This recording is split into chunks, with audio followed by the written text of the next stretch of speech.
You're no with those bastards that killed my ship, are you? I'll take that as a no. It was the practicalities of the writing process, which was an incredibly squeezed time frame. You know, they'd already been developing and working on a screenplay, which they decided against and decided to start again. But it was a very late stage, so we were essentially in pre-production when we started writing. So any time that we had anything resembling a coherent idea, production would want to build it or design it, and we weren't even sure if it was a good idea yet, you know. So Doug and I were under, and Justin, who amazingly took on this job with no script. It was just the promise of a Star Trek film. It was like we were in the inception, the preparation, and the execution were happening all at once, and that's a stressful way to work. I am Jayla, and you are Montgomery Scott. Aye, Scotty. Come now, Montgomery Scotty. Both Doug and I felt there was a dearth of, and Lindsay Webber, our producer, felt there was a dearth of strong female characters in the TOS universe. We have, you know, Uhura's been shouldering a lot of the responsibility for representing women, you know, and so we brought in a very resourceful, young, tenacious female character in Jayla, and also a very authoritative senior officer in Commodore Paris as well at Yorktown.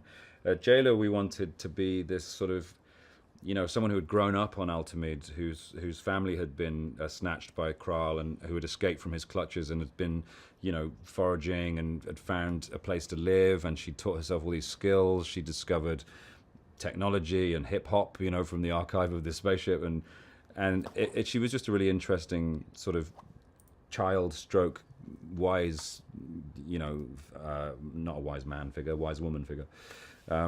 And finding Sophia was just the key to that character, you know, her brilliant speech patterns, her sort of French Algerian, sort of the exoticness that she brings with her ethnicity, and putting that into the character. It was kind of really fun to create. Approaching Altamid. Class M planet. Massive subterranean development, but limited to no life forms on the surface. Proximity alert, sir. We have an unknown ship heading right for us. Lieutenant Uhura hailed them? Yes, Captain. We wanted to make sure that there was at least one, I mean, mentioned LGBT character in the thing. Of course, there are thousands, but you just maybe they don't all wave to you and tell you who they are. But we decided to make it Sulu because this is an alternate universe. There are alternate details. You know, there could be profound changes in that universe. You know, we wanted people to know that, so it didn't look as if Sulu had chosen anything. You know, because that's not how it works. But we like the idea of it being an existing character because it was like something you just didn't know about somebody. You don't always find out everything about a person when you meet them. You might find down the line they don't like broccoli, or they can't drive, or, you know, they have a sexuality you didn't know about. And that was the thinking behind making it Sulu, rather than bringing in a new LGBT character, which we will also do at some point, of course. But you'd have to kind of fanfare that in and sort of say, here's this person, their name is this, their job is this, their orientation is this, which I felt a bit forced, to be honest. I think you should have this back. After all, it belonged to your mother. It is not in the Vulcan custom to receive again that which was given as a gift.